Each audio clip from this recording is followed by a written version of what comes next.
Ladies and gentlemen, when Wilfrid Laurier said that the 20th century would belong to Canada, he wasn't just talking through his hat. Wilfrid Laurier had a vision for Canada. He had a plan about how the 20th century might be made to belong to Canada. And as the book outlines in some detail, we did get a little sidetracked over the course of the 20th century, but we, almost alone amongst Western industrialized countries, got back on track for the plan that Laurier had for Canada, because I have to say I don't think there's anything unique about this plan for Canada. I think it's a plan that would work for almost anybody, but it was Laurier who laid it out for Canada. And when we got back on track with the Laurier plan in the redemptive decade, which stretches from the free trade agreement, the tax reforms, the GST and so on, ends with the first balanced budget in a generation in 1997, we achieved something that the rest of the world now looks at Canada for with great envy. In fact, as a result of those reforms of that remarkable decade, we enjoyed in the subsequent decade almost unparalleled economic prosperity, in the sense that we outperformed the G7 average in terms of economic growth. We outperformed the G7 average in terms of investment. We outperformed the G7 average in terms of employment growth, sometimes doubling and even tripling, as I recall, the G7 performance. We got through the recession far better than most other countries. We didn't have to bail out any banks. And these are all, I think, artifacts of the tremendous decade of reforms which created such tremendous conditions for prosperity in Canada.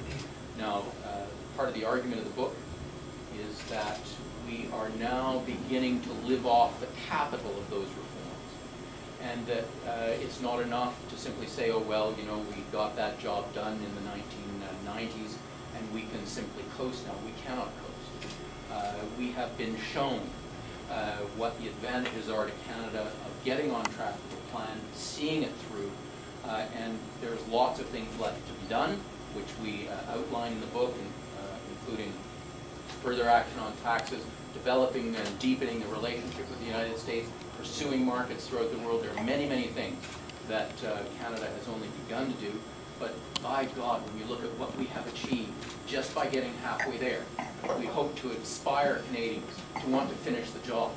The other thing that I will say, the book talks quite a lot about Canadian-American relations, and I think that Canadians do not appreciate the extent to which we have achieved something remarkable which eludes the Americans. And that, the remarkable thing that we have achieved, is that we got our entire political class in the redemptive decade that we talk about so much in the book. We got the entire political class, reaching from the NDP in Saskatchewan, the Tories in Alberta, the Liberals in Ottawa, egged on by reform, Liberals in British Columbia, people in every part of the country. They pulled together, they looked at the situation of Canada in 1993 when the Wall Street Journal was saying we were an honorary third world country, and they said this is not good enough for Canada. And they reached across the partisan divide and decided to do what was in the national interest. Americans cannot achieve that right now. They are deeply mired in an obstinate, destructive kind of partisanship, and the Democrats and Republicans have not been able to achieve what we did. We took the CPP, which should have been the third rail of Canadian politics. We reformed it. We took public sector spending, which was out of control, brought it down by 13 percentage points of GDP. We reduced reliance on the welfare rolls, and yet poverty declined, employment went up, the economic vigor of Canada was restored.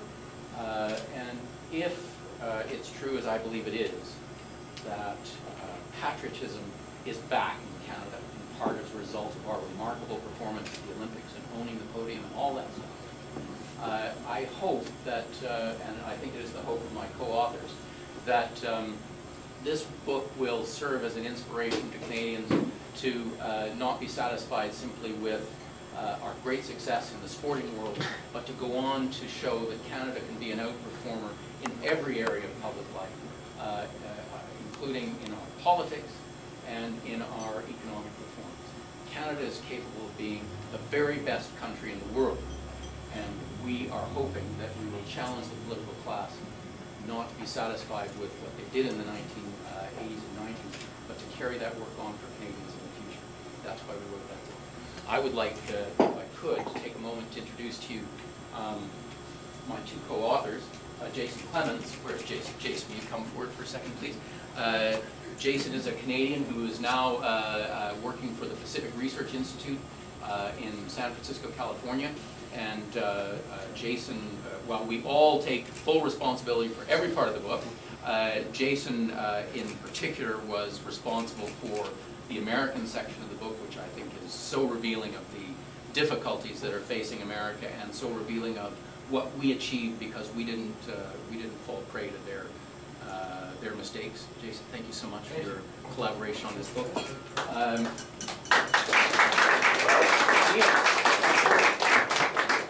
Niels Veldhuis, who is Director of Fiscal Studies at the Fraser Institute, but I hasten to say did his work on this book in his spare time, such as it is.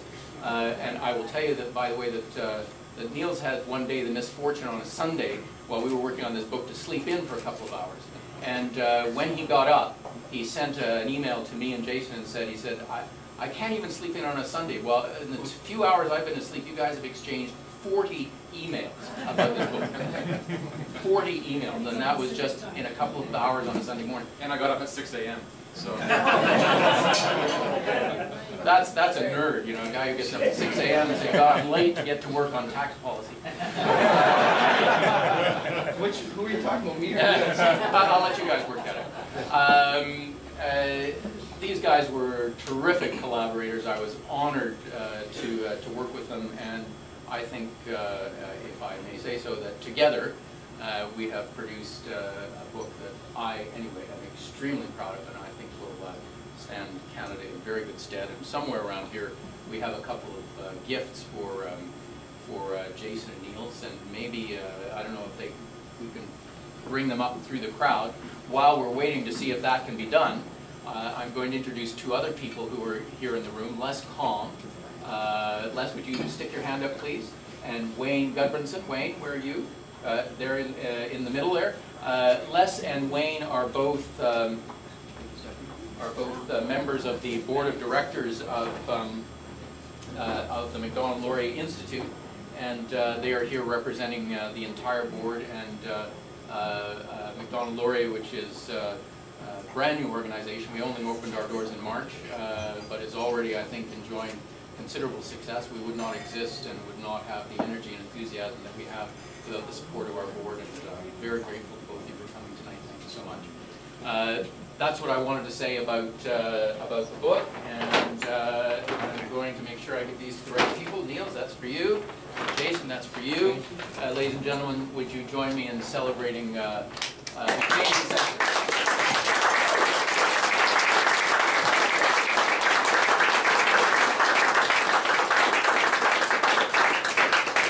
I have promised that the three of us will sit at the long table in the back at 6:30, and we will have a production line for signing books.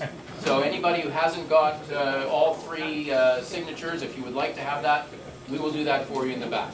Otherwise, please accept my thanks and the thanks of the Macdonald-Laurier Institute for coming. We're delighted to see you all, and we look forward to seeing you at another Macdonald-Laurier Institute event in the very near future. Thank you. And thanks to Strategy Corp for paying for so much food and wine.